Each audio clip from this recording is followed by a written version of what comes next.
the Labour Party seems to be bent on the protest action because they made that quite clear last week. They will be, and they've been conducting a series of town hall meetings all over the island and so on. So, are you know, what concern does the government have about that protest action in terms of the project going ahead and so on? And you know, at what point would the government go ahead despite whatever protest action is taken? Well, first of all, so let's really be clear what's moving ahead with the project. As I indicated to St. Lucians, the only part of the project that we have detailed drawings for, and that drawings have been submitted to the DCA, has been for the horse racing track. So approval was given to prepare the site and to put a site office, and pending now the final outcome of the EIA. The EIA, in my mind, and I'm not a technical person, is not an overly complicated EIA, because you really had cows there before, and you're really substituting the cows with the horses. And when you physically look at what's being proposed to be built there, it's not really a big, but that's the role of the DCA. And I think it's also important to understand the process that goes through. So when the plans are submitted to the DCA and an EIA is required, what happens is that the plans are sent, the proposed plans are sent to what we call referral agencies. So National Trust, as an example, is one of the referral agencies. Ministry of Agriculture, Ministry of Housing, Ministry of Health, all these different entities, forestry, all these are what we call referral agencies in our process. They then now write back and recommend what they would like to see included in the EIA. The DCA then assesses those things and puts together what we call a terms of reference for the EIA, and that is then sent back to the developer. The developer then conducts the EIA based on those terms of reference. Once that document then is completed, that document then is sent now to the different referral agencies for their input, and then it now becomes part of the approval process for the DCA. So the DCA board then finally sits down, looks at all the input from all the referral agencies, and then determines whether it's going to approve the project or not approve the project, and if it's approving the project, under what conditions they're approving the project. Okay? So the only part that has actually taken place right now has been the horse racing track. My government had a decision to make. So when it came to the Plan B, which includes the causeway, whether in fact we should have maintained that information internally, gone through that exact same process, which means that there would have been a likelihood that that information would have been leaked, and the government would have been painted as trying to hide things, even though we were going through the process. So we said, given what has been taking place, and given what my mantra and my government's mantra has been, is that we've now made public what the proposal is. And it's simply a proposal. So the developer has said, on initial analysis, given the technology that's available and what they know, they believe that this is feasible. Okay? There are obviously a couple of critical concerns that he himself highlighted in the presentation.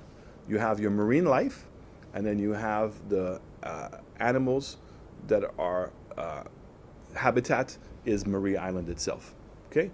So they're now bringing in experts to give us the scientific approach to how do we deal with that. If in fact it can be done, that will then be part of the EIA. So they will do their own initial assessment. They will then submit their drawings based on their findings. The same referral agencies will be requested once more to be part of the process. And then the exact same process that took place for the horse racing track will take place for this development. Okay? The only caveat that I have placed on this entire process to say is we don't have time. So what I'm going to do is impose some very strict timelines in order for people to participate. Because what we have seen in the past is that some of the referral agencies who believe that they're outside of the economic development realm of the country deliberately delay submitting the information in hoping to frustrate it. I'm saying to everybody in advance that that's not going to work. Okay? But what we do want is we want everybody and nobody to be excluded from from participating once they're willing to participate in a very fair way. So with the DSH project, I am absolutely confused, as I believe many people are, as to exactly what it is that the Labour Party is protesting. I have no idea. So when they keep talking about renegotiating the deal, what is it? What part of the deal do they want renegotiated? We've indicated that the lease side of the project has been restricted to the horse racing track. And the other thing that was to be leased was space inside of the mangrove to build a museum. All the other land that is being discussed is agreed to be sold at between $60,000 US an acre to $90,000 US an acre. Right? Which is substantially more money than the government had done on its two previous deals in the same area. So Black Bay and Canals. Right? Substantially more than what they had agreed to, of which there was no discussion. So I don't remember once the Labour Party coming to us in opposition and saying, days before the election, you know, you might win, and therefore we would like you to be part of this conversation. So in one case, it was 3 days before the election, the government entered into a contract, signed the contract with no out clause. All right? So again, I'm confused when they talk about they want to participate in this process. If I was to go by their protocol that they have established, even the dialogue that we've had would not be there. But I don't agree with what they've done in the past, and I'm certainly not going to prescribe that moving forward. So I'm confused as to what part. All the pieces of land that have been identified, as I've indicated, have been identified for development by both political parties over the last 20 years. So Il Pirata, there's nobody living there. There's nobody to be relocated. And everybody has clearly identified that that would be an ideal place to be able to put the marina. In addition to the marina, we're proposing to put the casino, we're putting 2 hotels, and we're also putting a real estate development. Okay? With the idea of now enhancing the water that's coming through that area to be able to put a water treatment plant to improve the quality of water going into that area and stopping the flooding that takes place there. That's all part of the overall development. The second area is Point Sab, which is in front of between Bruceville and the ocean by Moule Chic. That has always been identified as an area for a hotel. There is nobody living on that piece of land. In fact, there are some people who are squatting, and they have never been given the normalization of ownership in that area. And we've said, if in fact that the developer is going to be using any of that land, we would develop a housing scheme to be able to replace those lands and give people their proper title to the land in what we think is an improved area. But we have not gotten to that yet. So let's make that very clear. Sandy Beach, which is an issue. Okay? We've repeated, and hopefully people have seen in the drawings, Sandy Beach is to remain a national park. And that the goal of the government was to make sure that we put in proper facilities to support that. Now let's look at it. In the last couple of weeks, a barrier has gone up in front of Sandy Beach. And I hear people saying and making accusations that we've gone in to develop, but I'm glad to see that the National Trust on 2 occasions have put out information to say they are the ones who've put that up, because what has happened, that the use of the beach area, particularly by vehicles, is making it the habitat more vulnerable. And that's exactly what we've been saying, is we don't believe there should be any development on Sandy Beach. Okay? And we believe it should remain an entirely public area. If anything, what we should be doing is putting in comfort stations. We should put in some small goal facilities, some volleyball stuff, some barbecue pits that people can enjoy it. And that's what the plan calls for. The new component to this project, which is the causeway, is land that doesn't exist. And as everybody can see, that is where they've proposed to put the hotel developments. And that is subject now to a full analysis. And using Mr. Aking's words, to be able to protect and enhance, which is the experience that he had when he did a similar project in Dubai, which he's also done in other developments in Singapore and also in Malaysia, where they've taken environmental areas and actually strengthened them and made them better than they were before, encompassing development. Okay? The next part of this is really the Dolphin Park. And again, I'm confused. I hear everybody accusing the government of all kinds of things. The developer went to whom? The developer went to National Trust and made his application to National Trust. I've lobbied nobody on the council, including the government's 2 representatives. I've had 0 conversation. I've tried to influence no one. They've made their presentation to the council, and then they also were asked to make a presentation to the membership. And on record again, I'm extremely disappointed in how investors were dealt with. All they were doing was making a request. The level of abusiveness that took place at that meeting is unbecoming and disrespectful, particularly in an environment in which we're trying to attract investors here. I'm also saying that we need to stop this emotional argument. Give us the facts. So Mr. Tulsi went on record and made certain allegations of which they are false. And I'm even further disappointed that the person of his standing and bestowed the level of trust by the public that he has been, that he chose to lie to the extent he did. And I'm asking him to retract those statements. Once the application is made to the Pigeon Island Group, it's for them to come back and to tell us what they think. Once they've approved the process, if they approve the process, it still has to go to the DCA and goes through the whole process. Nobody's looking to bypass anything.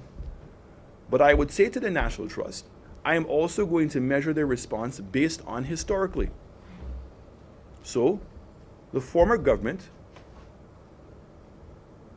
had, as far back as 2014, made public that they were going to do a dolphin park at Anjabet.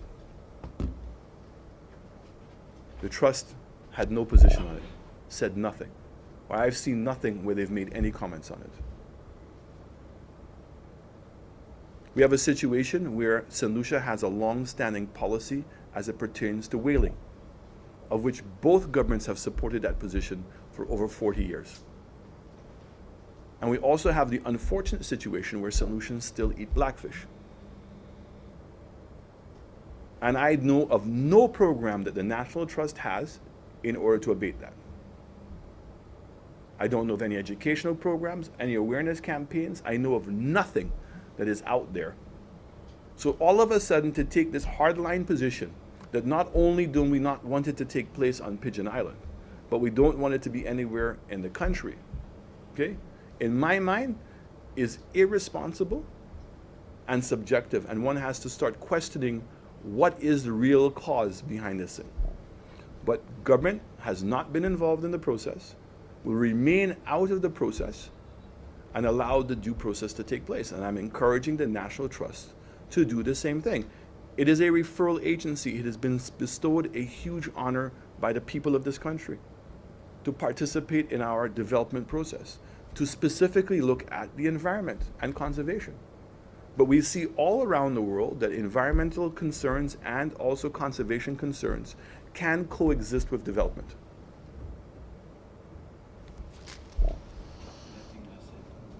I have 2 questions actually. Amidst all this criticism and protest action and whatever and so forth, how confident are you in the project and the come around of the St. Lucian public?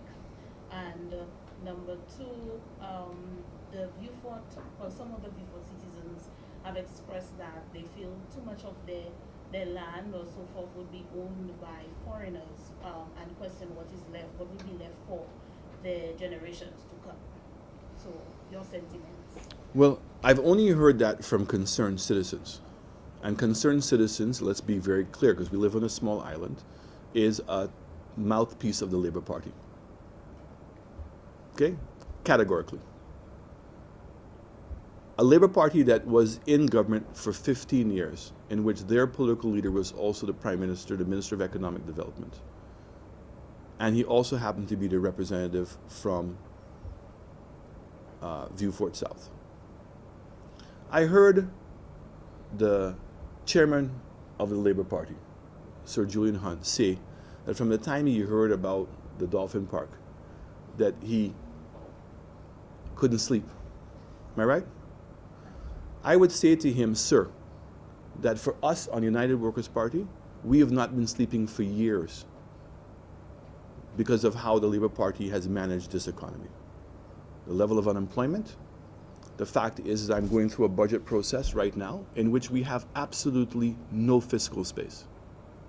And the level of borrowing that they have and the vulnerable position they've put us in.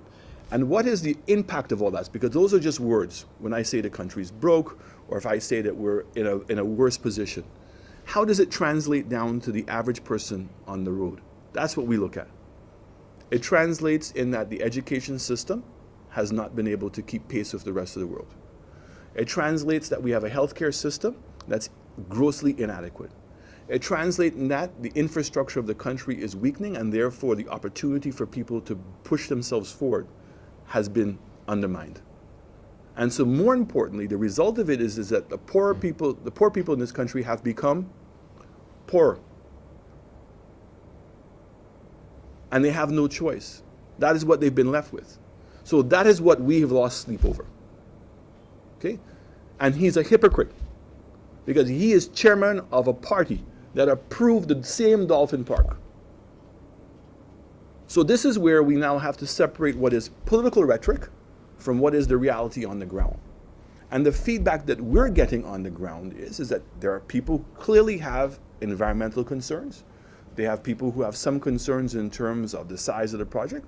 But when you sit down with them and they start getting what the facts are all encouraging it. And the purpose of what we're doing is to have come to the people of St. Lucia way before the decision is made, to allow people to participate in that process. That's what we've said. And you're not going to get unanimity. We didn't get unanimity on elections. Very difficult to get unanimity. The key is, do we get buy-in?